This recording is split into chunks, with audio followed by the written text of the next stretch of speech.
Okay, it's 3 o'clock, and we're going to get started with how to choose a level with moving beyond the page.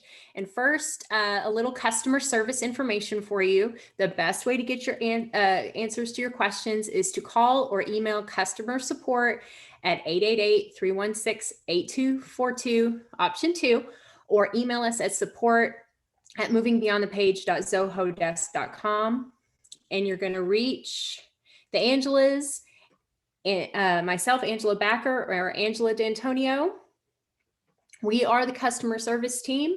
Angela D'Antonio is also our West Coast curriculum specialist, and we are homeschool moms who man the phones 8 to 5, Monday through Friday, and answer your emails, who use Moving Beyond the Page and who have been using Moving Beyond the Page for about 7-ish years. We have used it at various levels. I've used it all the way through the high school level, and we've used it with our littles, and we have a lot of practical knowledge to share with you, and we really love visiting with you. So if you give us a call, we're happy to chat with you about your questions, give you, what recommendations we can give you. Any emails we try to answer within 24 hours. Of course, over the weekend, sometimes it takes till Monday. So we appreciate your patience there. But so we're the customer service team, happy to answer anything that you have questions about. So get in contact with us and we can chat about extra questions if you can't get it from these sessions, okay? We're going to go over a little bit about the schedule. Summer. Today is how to choose a level. Last week was an introduction to Moving Beyond the Page. We covered a lot of information last week about methodology and structure and how to choose a curriculum package. And you can find that video on our Facebook page under the videos, or you can find it on our website. There's a link at the top of the page to talk about parent information sessions, and our YouTube videos of that are linked at that page. So easy to find for those of you who want to come back and watch later, or you miss a week or something like that. So you can go back and watch an introduction right now. Next week, we're going to talk about a day in the life. So you're going to see what a day looks like, stretched through a week at various levels. We can't cover every level because that would just take a lot of time, but we are going to get a nice cross section of different levels for you to see, so you can really get a feel for how the days and the weeks will look throughout your year. Homeschooling with multiple students is going to cover the very common question of, what do I do if I have 2 kids? And is there enough time in the day? How do we get some collaborative learning going? That's going to be a good one to attend on June 30th. Starting in July, we're going to talk about online curriculum. We started giving complimentary online access to our curriculum with every hard copy purchase, so everyone can use the online curriculum that way. And it's really handy in different ways. And so we'll go over how to best implement that and how you can get into that. We're going to go over our learning gates, spelling and math, which is different. Spelling is different with Moving Beyond the Page. We test for what they know or quiz them on what they know, and then we move on to new words instead of drilling all week and then giving a quiz. So it's kind of, for our bright kids who use Moving Beyond the Page, it's really stellar. And the math, adaptive assessments there as well that complement our math curriculum. Then we have 2 general sessions towards the end about grades and record keeping. We'll give you some general information about record keeping guidance and grades, and where you can find information specific to you, where you live in your situation. And let's get organized. It's just going to be kind of a fun session on how we can get all these beautiful books and manipulatives that we've either received from Moving Beyond the Page or amassed, elsewhere, how we can get that organized to get our year going. So that one will be fun too. So to get started on how to choose a level, there's a few things you want to think about as you're attempting to place your child. This is one of the most important steps. You think about homeschooling and you spend hours and days. And if you're like me, I spent literally years researching curriculum to decide what I was going to use for my students and or my children who are my students. And choosing a level is, I would say, the next most important thing. What you use and then what level you choose to start them in. So one thing that moving beyond the page is really big about is the fact that a child's biological age does not always correlate with their readiness. So just because your little one is, 5 years old doesn't mean that they need to be doing kindergarten curriculum. They could be ready for more first grade curriculum, or they could need to be in a more preschool appropriate curriculum. And that's why we don't just structure things around grade levels. Okay, we use age ranges. It kind of takes the stigma out of the well, they're first grade, but they're 7, or they're first grade, but they're 5. Sometimes it's just not an appropriate way to communicate where your child is. But an age range kind of helps you place them where they need to be more effectively. And so moving on from there, though, the goal of education is not that your child gets all the answers right. Okay. So that's something that when you're thinking about where you're going to place your child, the goal is not to put them in a curriculum in which they're going to breeze through it and get every answer correctly. And you're going to have to be really hands off and not, attempt to make them problem solve or think creatively and critically. Okay. A child who is getting 100% on all of their work all of the time is not being challenged. And so, I get phone calls from parents that say, my child they don't always get 100% on the assignment. And first of all, that's it would be impossible for anybody to get 100% on an assignment, because sometimes the assignment, there is no one correct answer. So you can't always be 100% accurate. But also, I have parents that call and say, it was just too easy for them, and they just breezed through it and they knew everything. And that's because, they placed them in a level according to what grade they thought they were supposed to be in. And really, they should have looked at those age ranges and placed them somewhere that was more appropriate for their abilities, whether it was math or language arts. So things to think about. So when you're on our website, a good place to search through, and we're going to cover the information on this page today, is go to the About section of our website in this drop-down menu and choosing an age level. And you're going to come to this page. It's going to give you a little bit of the information that I'm talking about right now, about age ranges and abilities and how we introduce skills and things like that. And then as you go down, it's going to start introducing you to these age levels, and it's got all the age levels covered. Okay. And it's going to tell you what the language arts requirements are for that age level, what the math requirements are. So think of these as kind of prerequisite skills that they're going to need to be able to do to succeed in these levels. It's also going to, as you can see, there are some PDF links there for downloadable and printable placement assessments for language arts, and downloadable and printable math placement questionnaires for all the applicable age levels. There's also a section over there that's going to give you videos to watch. So there's an overview video. There's a getting started section. You can read more about each age level, look at samples, and then there's a purchase page as well. Okay. And then this just shows you it's on, for each age level. So that was the 5 to 7, and here's the 9 to 11. We're going to go through each of these age levels today and talk about requirements and the placement assessments. Okay. So let's start with age 4 to 5. All right.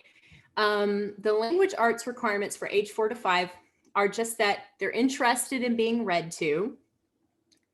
And let's back up and we'll talk about being interested in being read to. Sometimes, so we say that our age 4 to 5 can be appropriate for preschool or kindergarten. And so sometimes you've got parents who have a 3-year-old who they're like, well, I'm ready to start preschool.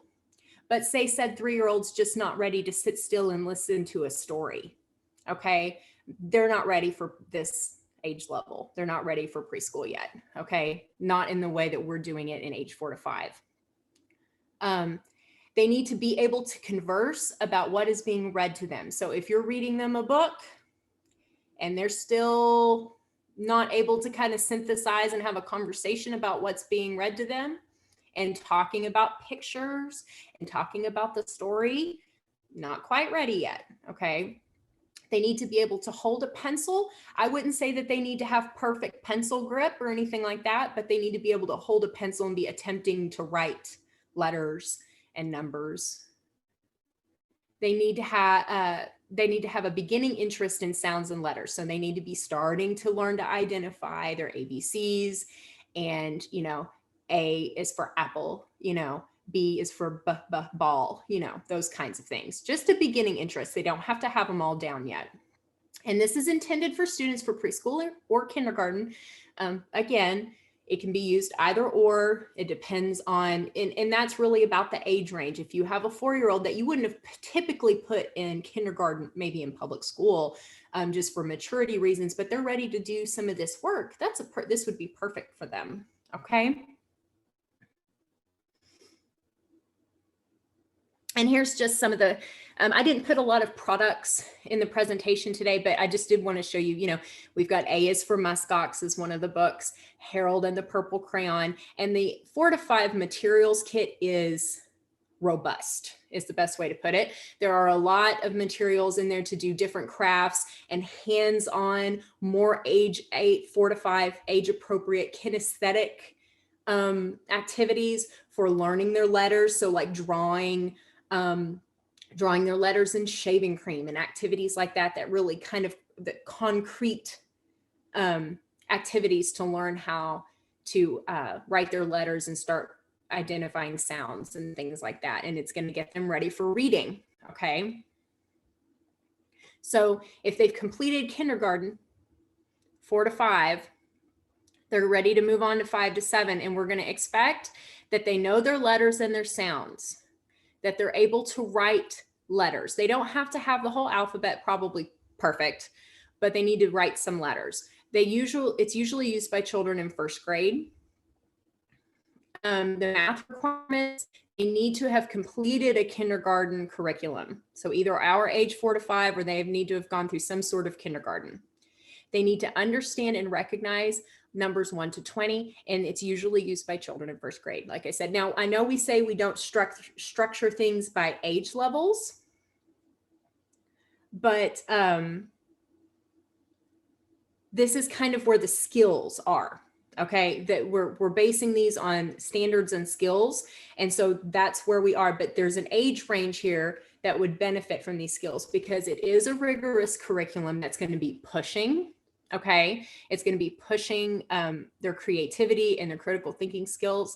And there are, if you've listened to our previous video, we talk about the differentiation in the curriculum. So you can have a child who needs to learn these skills, but you can push it a little further with our option 2 activities that are in the lessons.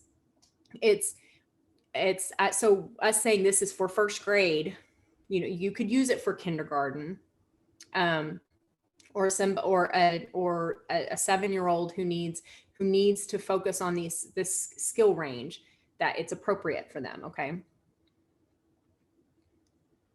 So I'm going to give you an overview of what a lot of these language arts assessments look like.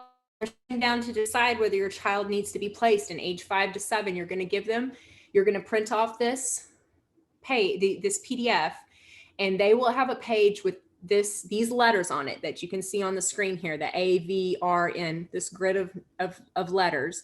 And what you're going to do is ask them to identify the letters and get as many sounds from them as you can. They need to be able to identify all the letters, and they need to be able to get most of the sounds. So 24 out of 33 sounds.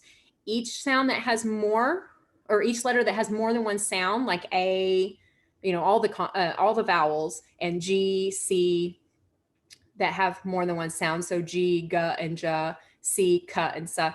So you're going to need to get as many of those as possible. So at least 24 out of the 33 sounds they're going to need to know. Okay.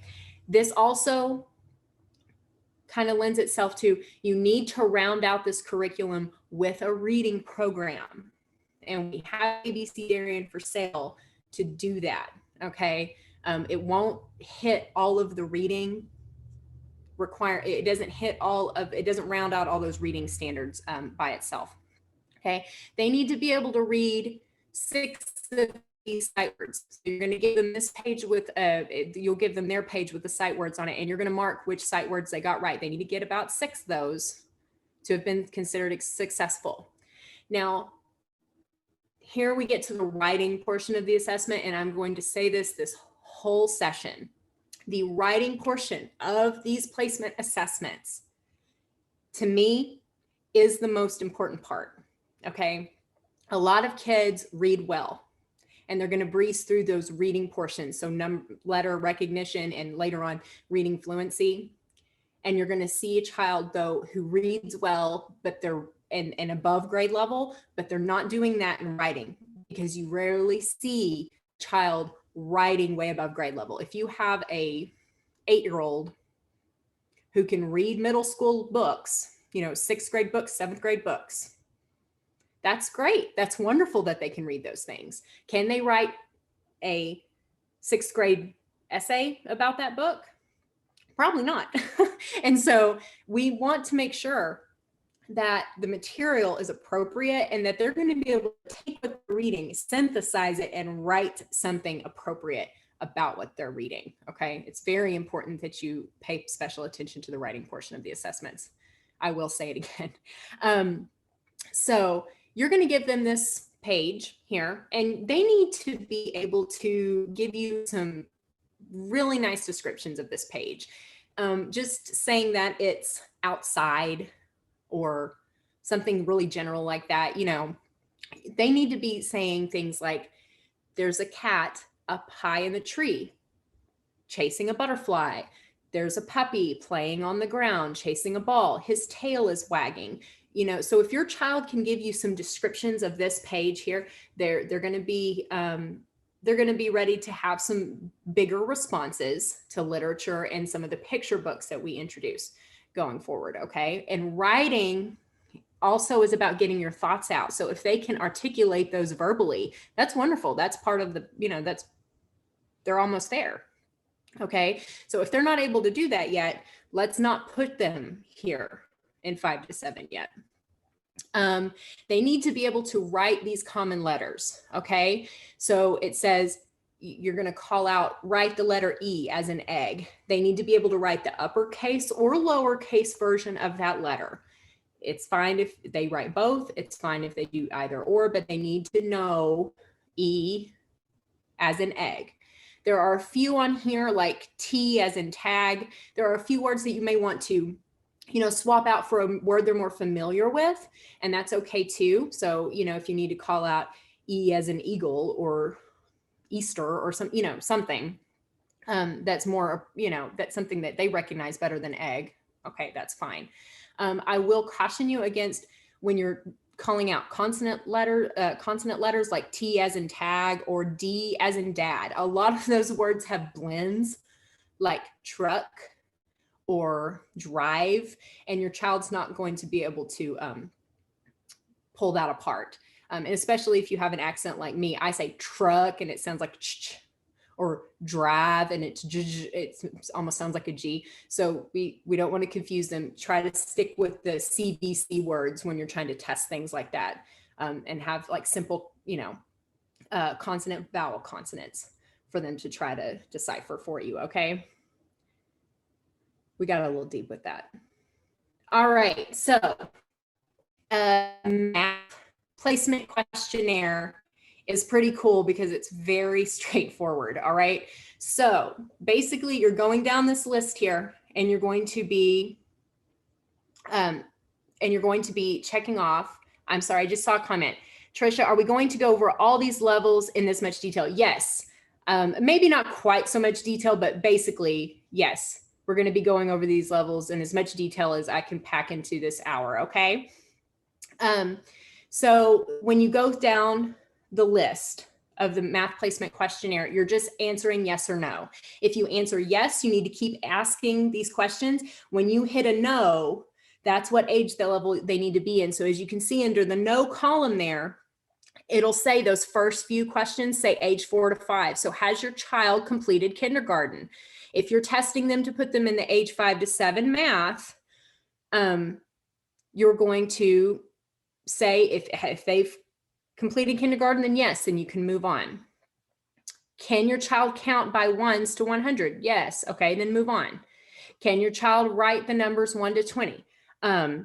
Yes, then move on. If they hit no anywhere in there, they're going to have to go and do some kindergarten math, okay, to be able to effectively benefit from the age 5 to 7 math, okay? Now, the reason we start really talking about the math placements at age 5 to 7 is because in 4 to 5, it's all integrated. Okay, the math's all integrated in there and you can't even purchase it separately. But we know, we all know that kids learn language arts a lot of times at a different pace than they are doing their math. So they may be ready for a higher level math, but they need to stay down a little bit in the language arts or vice versa. Okay, and so that's why the placement assessments are different and all that. Well, Trisha, we're going to put this up on Facebook, and you can watch it on our website. Okay. So so once you get down to does your child know addition and subtraction facts to 10, and you got to mark no, then that's when you know you need to be in the 5 to 7 range, because that is a skill they're going to learn in age 5 to 7. So does your child understand place value to the tens? No. Okay, that's fine. So they're on target. Same thing with, can your child add and subtract 2 two-digit numbers? Okay. Moving on. So age 6 to 8 need in language arts to be able to read and comprehend simple picture books. They need to be able to write simple sentences independently. They need to be able to, it's usually used by children in 2nd grade. So when we say they need to be able to read and comprehend simple picture books, they need to be able to open up books like If You Give a Pig a Pancake and read the book. With some of your help is fine. They need to be able to read and understand it really well. They need to be able to write a few short sentences. We're not asking for complex sentence structure. We're not asking for anything like that. Just a few simple sentences. The dog ran, you know, the boy is happy, that kind of thing. They need to know addition and subtraction facts to 10. They need to understand place value to the tens. And they, can they add and subtract 2-digit numbers? That needs to be in there, and usually used by children in 2nd grade. And like I said, you know, usually used by kids in 2nd grade.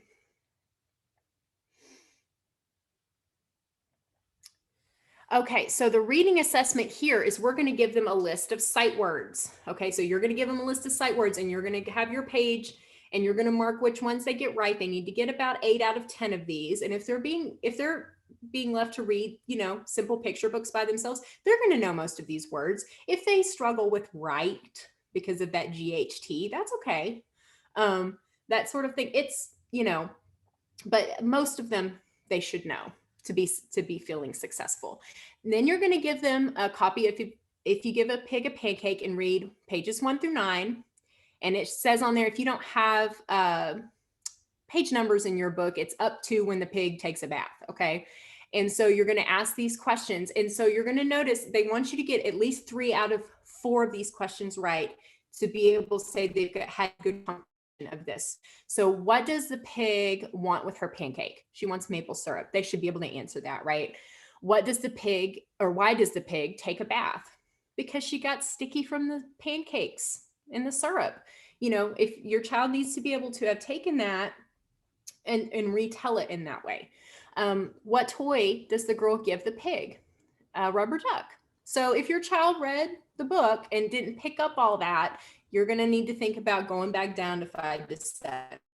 because they're going to need a little bit more practice with their reading comprehension. This is one of the easiest books in age 6 to 8, and the difficulty level kind of stretches there. So they need to be able to understand what's being read to them or what they're reading at this age level. And if they don't, they're going to struggle.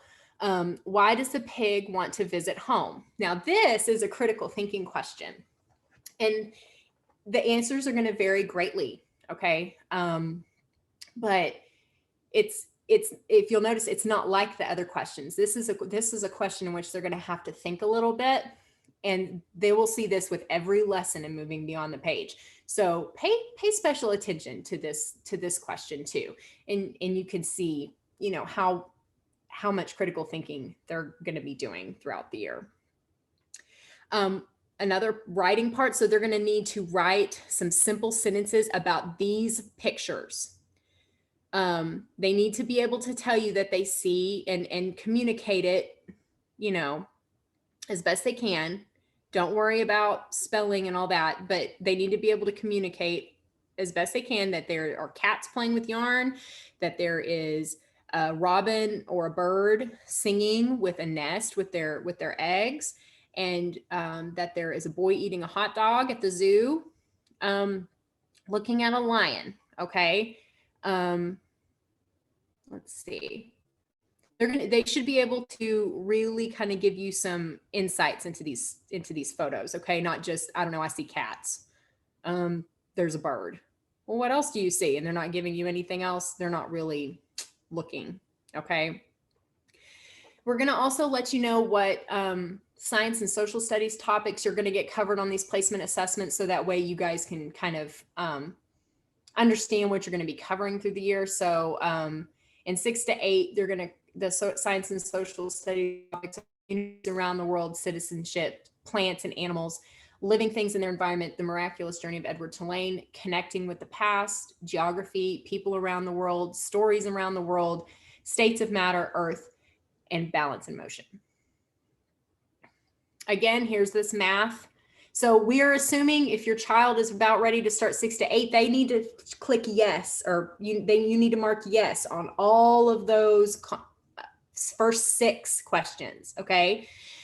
Once they start hitting no, so does your child know addition and subtraction facts to 20? If they don't know that yet, they need to be in the age 6 to 8 math. Same thing with, does your child understand place value to 1,000? Or can your child add or subtract 3-digit numbers? That means if they don't know it yet, they need to learn it. And those are the things that they're going to be learning in that age level. Okay.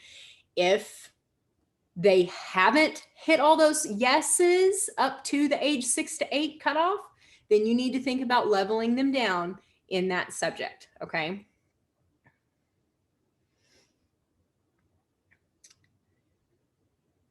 Age 7 to 9 language arts requirements. So they need to be able to read and comprehend chapter books on a 3rd or early 4th grade reading level. They need to be able to answer comprehension questions about a chapter in a journal. So this is where you're going to start keeping a reading journal, and they're going to ask them to respond to their readings in their reading in their journal. And so they need to be able to write a few sentences about what they've just read. So yeah, able to write 3 or 4 sentences on a topic is important, usually used by children in 3rd grade. Math requirements, they need to be able to add and subtract 3-digit numbers. They need to be able to interpret pictographs, bar graphs, and line plots. They need to be able to understand place value to 1,000, and it's usually used by children in 3rd grade. So here we're going to take a fluency assessment, and so we give them, they will have a separate sheet of paper that's downloaded in this little placement assessment packet. They'll have their own excerpt to read from Who Was Helen Keller, and you're going to time them as well as mark their errors. So if your child gets more than 22 errors and takes more than about 3 minutes to read this passage, their fluency is what's called the strategic range, and they need a little more reading help first. There's a lot of reading. The reading only gets more and more as it goes along. Oh, okay. Bye, Trisha. Have a good day. The reading only gets more and more difficult as it goes along. And so we definitely want to make sure that they're fluent in these reading passages to be able to be successful. So we're also going to give them some comprehension questions to go through. And so there are 3 written responses that they need to give and 2 oral responses. And this is understanding of the text. If they can read it really quickly without any mistakes, but they don't understand anything they've read, or they can't communicate to you orally or in a written way what they've just read about, then there's a little bit of comprehension that needs to be worked on before they would be successful in this age level. Again, we're going to go over the writing is a very, very important component. And we've given you a writing rubric. They're going to have a writing, little short writing assignment that they need to complete. And we want you to score them 1 to 3. And we show you the rubric here. So the writing assignment is write 3 to 5 sentences to describe what you learned about young Helen Keller from this reading passage. Okay. So we're keeping it all connected here so they keep those juices going in the same direction. If they can't keep a main idea throughout their 3 to 5 sentences, then you need to score them a little lower. If they do stellar, give them 3 and somewhere in the middle 2. Capitalization, if they're not capitalizing anything, give them the lowest mark. If they're capitalizing all the beginnings of sentences and everything, then give them all 3 marks. They need to be putting end punctuation on their sentences. And if they're not, you need to score appropriately. If the spelling is so bad that you cannot understand what they're writing, you definitely need to think about that, okay, and score that appropriately. And if they're doing great, again, give them all 3 marks. They need to make at least 6 points out of the 12 to be for what we consider successful in the written portion of this age level. So for Part D, science and social studies, science are going to cover weather, sound, environment, life cycles, water cycle, the rainforest. Social studies is going to be the land, communities, people change the world, economics, government, and culture.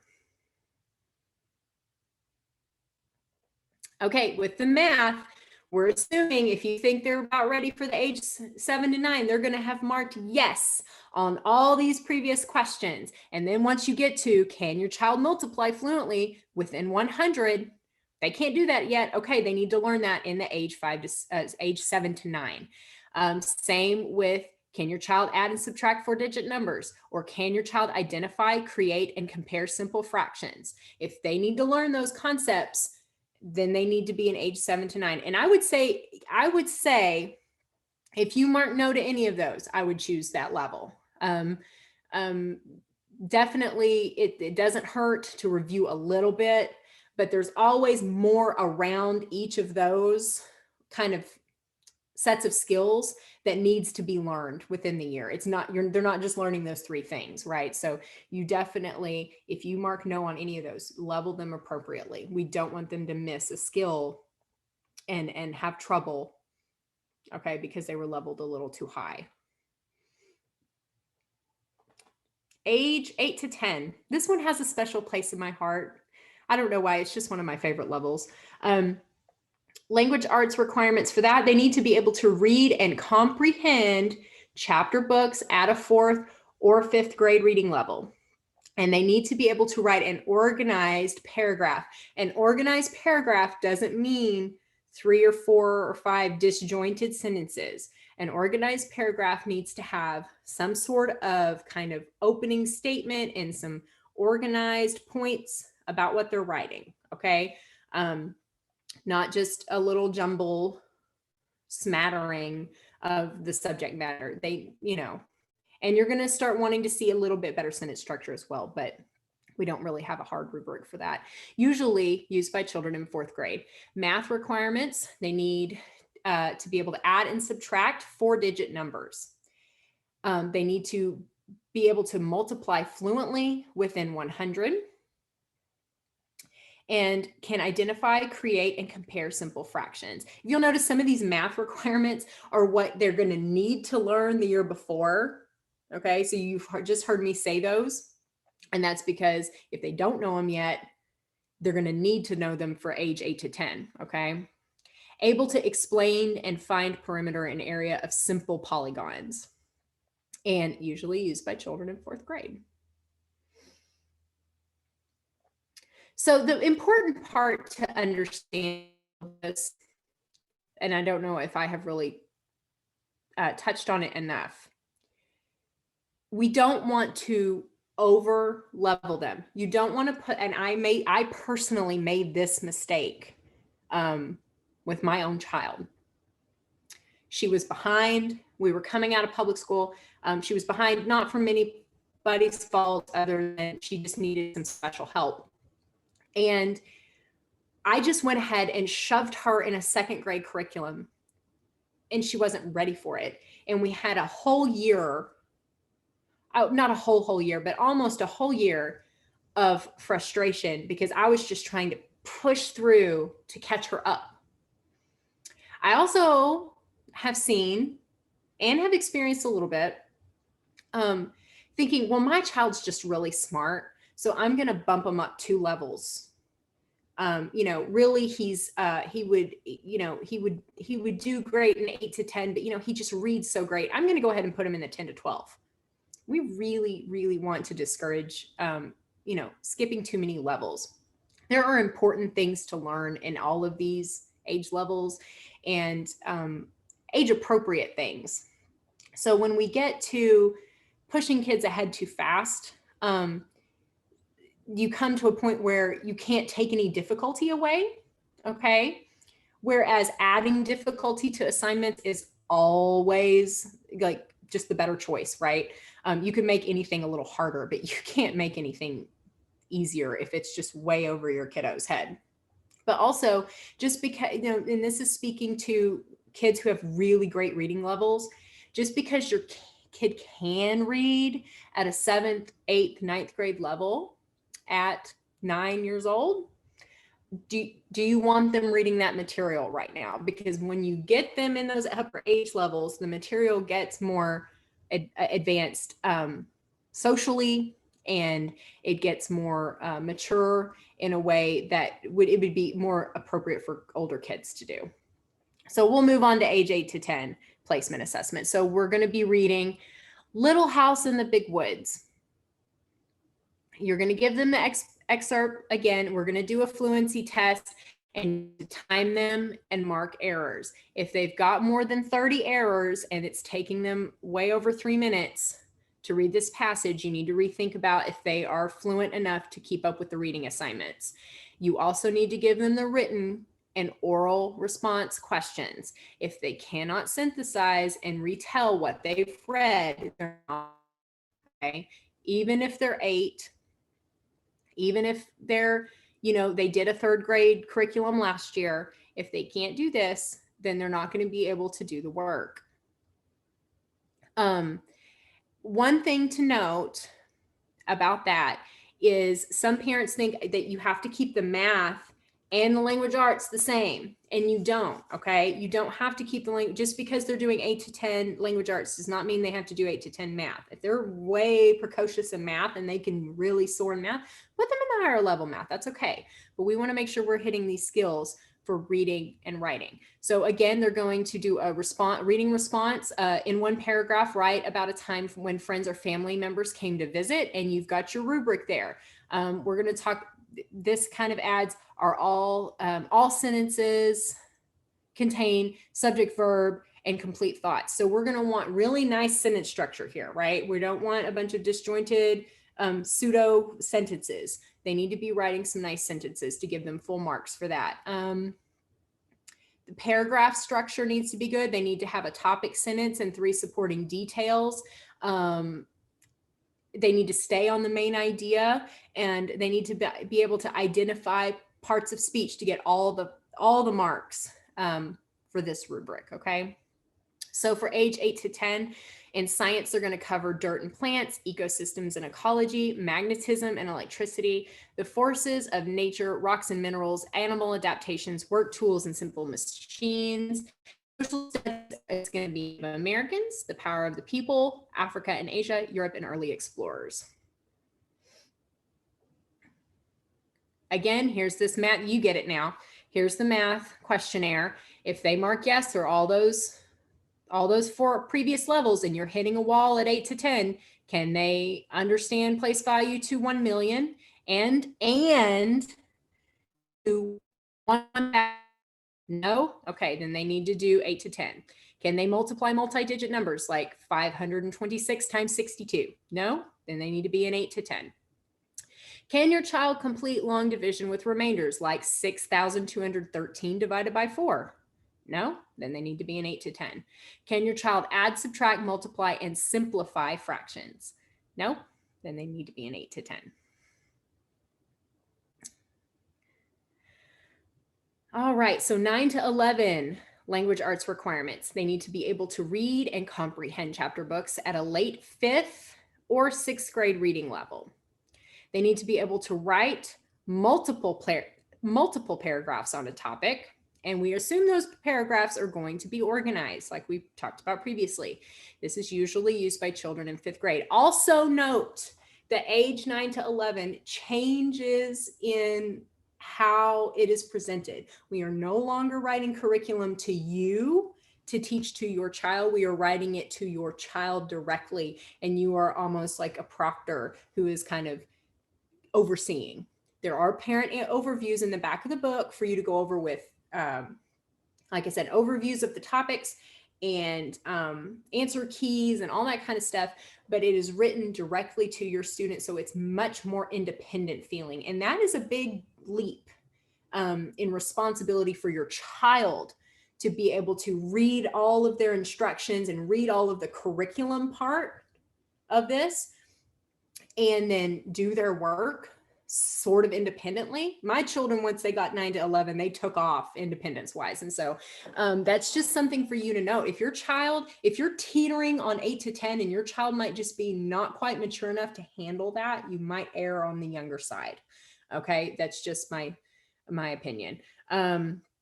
Okay. Math, understand place value to 1 million or 1,000. They need to be able to multiply multi-digit numbers like 526 times 62. And they need to be able to complete long division with remainders like 6,213 divided by 4. And they need to be able to add, subtract, multiply, and simplify fractions. Another fluency assessment, and you're going to time and mark errors from an excerpt from a view from Saturday. Comprehension questions, written and oral response questions. The writing, if you'll notice, the writing that is expected at each level gets more and more, and that means your rubric is going to change and expect more from them. They're going to introduce mechanics and description as being very important markers. So if they're not using good grammar and their spelling is really getting out of control and you can't understand, then you need to maybe think about aging down a little bit. We want them to start using descriptive words and getting a little more creative with their writing. So you're going to have marks for that. And of course, paragraph structure and staying on the main idea. You know, that's something that everyone drills forever about good writing. You got to stay on topic. You know, when we float off and we don't land the plane, you know, we're just circling. You got this writing is a skill that you have to teach, and they have to be able to stay on topic. So I know that we drill that with every rubric, but it's important. And this one is in 2 paragraphs, describe a time you were thankful for something someone did for you. The first paragraph should describe the person and explain your relationship with them or her. And the second paragraph should describe what the person did for you that made you thankful. Be sure to use descriptive language in your writing. So this is also testing to see if they can follow instructions on the prompt. Because if they don't use descriptive language, they didn't follow the prompt. If they didn't answer things in the first paragraph and second paragraph as it was laid out in the prompt, you know, that's something that they need to be able to do, is follow those instructions. Okay. Because like I said, this is very student led, starting to get very student led, starting at age 9 to 11. And you don't want them to just fall off because they can't understand the instructions that are being written to them. Okay. In science and social studies, so science, we're covering energy, the living seas, biomes, technology and invention, space, the human body. And social studies, the 50 states, your state, immigration, colonization and revolution, westward expansion, and state government and economics. Okay, so this is where we run out of road for math right now. If you mark yes all the way down this page, then you've aged out of moving beyond the page map. For now, the next level 10 to 12 is in the works. I don't have a date for you yet on that, however. So if you mark all the way through yes, then there's no more curriculum for you for math. But if you start marking no, at can your child solve problems involving ratios, including equivalent ratios, unit rates, and percentages, then they can use the 9 to 11. Can your child write and solve multi-step equations and inequalities in one variable? No, then they can use 9 to 11. Can your child use the coordinate plane to solve problems involving positive and negative numbers and absolute value? No. All right, then they can use 9 to 11. Can your child write, solve, and interpret problems involving division of fractions by fractions? No, then they need to use age 9 to 11. Now, if you said yes to all of those, then you're going to have to figure out your math, okay? Because that's what we cover. So now we can just talk about language arts. Hi, Denise, are you working on continuing the whole school year? Do you mean, or do you mean continuing on with our math program, or can you clarify your question for me? So for age 10 to 12 language arts requirements, they need to be able to read and comprehend novels at a late 6th or 7th grade reading level. They need to be able to write multiple paragraphs on a topic. They need to be familiar with a 5-paragraph essay. So we're talking introduction, three supporting paragraphs about their thesis, and a conclusion, okay? That's the 5-paragraph essay. They need to be familiar with it. They don't have to have it down pat, but they need to be familiar. Usually used by children in 6th grade. This has its own placement assessment. We're checking fluency with an excerpt from The Wanderer. Same thing, time and errors. If you're in that strategic area, you need to age down. And if you're instructional or above, they can be successful reading wise. Comprehension questions, written and oral, same thing.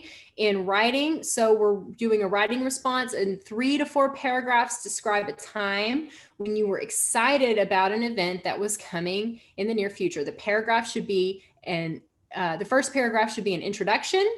The second paragraph should describe the event and why you were excited about it. The third paragraph should be a conclusion that tells how you felt about the event after it was over. So following directions and marking and hitting those marks. Okay, this also says be sure to use descriptive language. So you're going to grade them on that using this rubric. For essay structure, did they stay on topic? Is introductions and conclusions, well developed? Do they have some sentence variety? Sometimes your students get kind of stuck in a loop of kind of the same. First, we did this, and then this happened, and then this happened. If you're seeing that your child is writing kind of the same sentence over and over again, just changing the words, you need to work on varying sentence structure with complex and compound sentences, okay, and transition words. Are they using the descriptive language that was asked of them? And how are their mechanics, their grammar, and their spelling, okay? We're going to cover in science, weather and climate, our changing earth, force and motion, matter, chemical change, and cells. In social studies, we're going to cover geography and landforms, slavery and the world wars, civil rights, North and South America, Incas, Aztecs, and Mayas. Okay. So age 11 to 13, language arts requirements, are they able to read and comprehend novels at a late 7th or 8th grade reading level? Are they able to write multiple paragraphs on a topic? And they need to be well-structured paragraphs, familiar with the 5-paragraph essay, and usually used by children in 7th grade. For this assessment, they're going to do another reading fluency assessment with a single shard. Again, time and errors, comprehension questions, written and oral. We're going to go over the rubric again. This time they're being asked to make an outline. So this is where they need to kind of have an understanding of topic sentences and supporting details and how you outline your introduction and your body and your conclusion. That's a really important skill. I still write outlines to this day when I have to write things. So you're going to give them marks on how well they stay on topic in their outline, how they transition, do they use some description, and the mechanics. Okay.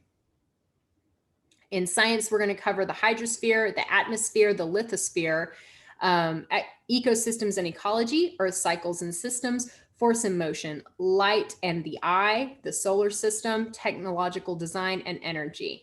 In social studies, you're going to cover Egypt and Mesopotamia, modern Africa, Australia, ancient Asia, modern Asia, Greece and Rome, the Middle Ages, the Age of Discovery, Elizabethan Europe, and modern Europe. Age 12 to 14, our 8th grade, quote unquote, level is the language arts requirements for that are they're able to read and comprehend novels at a late 8th or 9th grade reading level. They're able to write multiple paragraphs on a topic. They can write a 5-paragraph essay. They're no longer just familiar with it. Now it's kind of getting to be old hat. We know how to do an intro, 3 supporting paragraphs, conclusion. Okay. Usually used by children in 8th grade. This is actually the last assessment we're going to go over, though, because that's where the assessments end. So they're going to read an excerpt from Elijah of Buxton and test for time and errors, answer comprehension questions, written and oral. They're going to do a writing prompt. So they're going to need to make an outline following this prompt, which is Frederick Douglass once said, without a struggle, there can be no progress. In an outline for a 5-paragraph essay, explain why you agree or disagree with Douglass.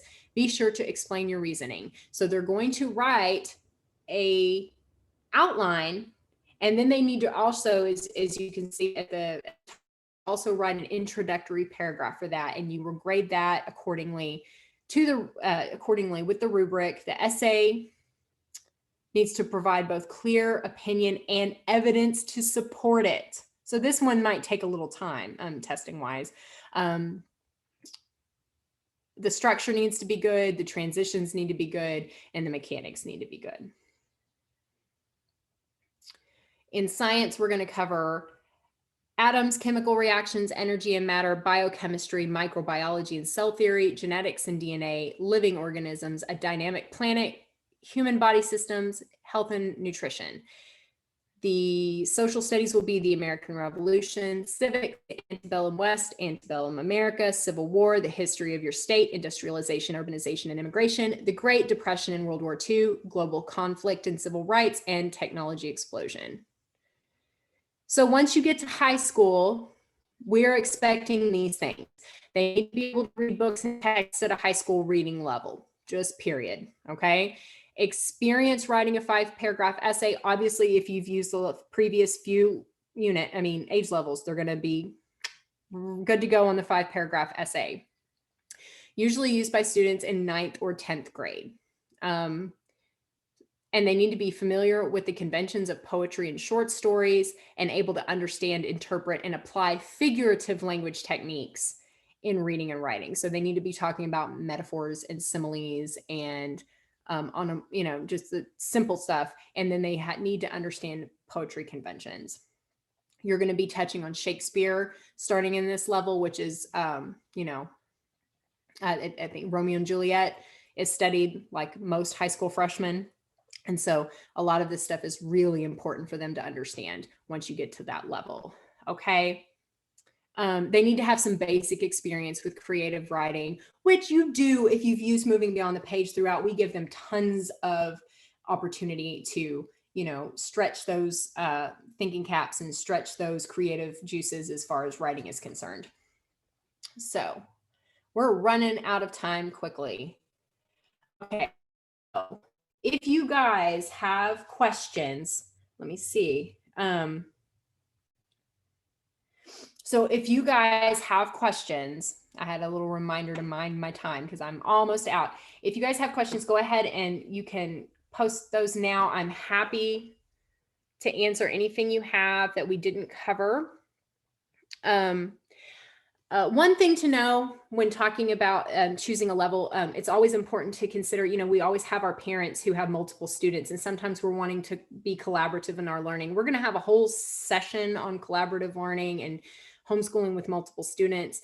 But if you're insistent that they need to be, if you've got two similarly aged children and they need to use the same curriculum level, be sure that you don't level too high where you leave your younger one behind, and that you don't make it too boring by covering the same stuff for your older kid. But it's always better to err on the side of the lower level because there's a lot of good stuff in there and you just really don't want to drag your younger one along when they're not ready. It's way easier, as I said before, to add difficulty than to take it away. And we have our option 2s for that. Every lesson has, you know, an ability to change the to apply that differentiation so you can use the easier of the activities for your younger child or whoever it's appropriate for, and you can push a little bit with the older or more precocious child. So any questions? A little reminder that you can call or email customer support about anything at that 888 number and that email address. And I will be answering, or Angela and Antonia will be answering. Okay. Let's see. These will be posted on our Facebook page almost instantaneously. I know Facebook kind of does a little magic to get it kind of processed before they post it. So sometimes it takes a few minutes. I'm still not sure what Denise was asking about. Are you continuing the whole school year? Well, I'll message you afterwards and we'll talk it out. Okay. And it's also going to be up on our website and our YouTube page, so you guys can get to it anytime. Okay. I appreciate everyone who showed up to listen and appreciate your questions. So that's all for today, and we'll see you next week for okay. Have a good day.